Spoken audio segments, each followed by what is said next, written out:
आरला का नाही पळून आलाय सुरेश शाळेतनं. मी मेंढरांकडे गेलोय ही माझ्याकडे येणार नाही असं कधीच होणार नाही. येणार म्हणजे येणारच. थोडं काय ना त्याला गोंजरायला लागतेच.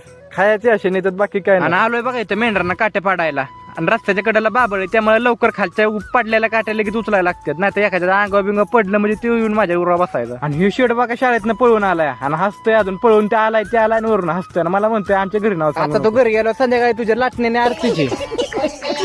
आणि आमची महिना काय बरोबर चालत नव्हती. तिला झाली आता दवाखान्याची आठवण आणि जन्माची काटली होती. आता कशी दिखणी दिसते. आणि डॉक्टर साहेब म्हणलं तुमची गाडी लय सिरियस आहे. तुमची गाडी व्हेंटिलेटरवर चढवायला लागेल. आया डॉक्टर साहेब काय पण करा पण गाडी नीट करा साहेब. काय सांगायचं तुम्हाला आमची गाडी कोमातच गेली होती पण डॉक्टर साहेबांच्या कृपेने गाडी काढली ना बाहेर. जवळजवळ डॉक्टर साहेबांना 10-15 वर्षाचा अनुभव आहे त्यामुळे तुमची गाडी कसली पण असेल एकदम कडक म्हणजे नीट करून देणार. आणि मग वाट कशाची बघताय आणा की तुमची पण गाडी नीट करायला इथं.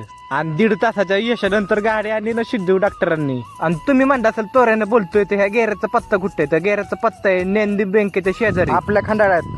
आणि झाली बाबा एकदाची गाडी नीट. आणि आता चाललोय बघा मी घरी. आणि आपला व्हिडिओ आवडला असेल तर व्हिडिओला लाईक शेअर आणि कमेंट करून नक्की सांगा. आणि आपल्या युट्यूबला जाऊन सबस्क्राईब करा राव तेवढं तरी.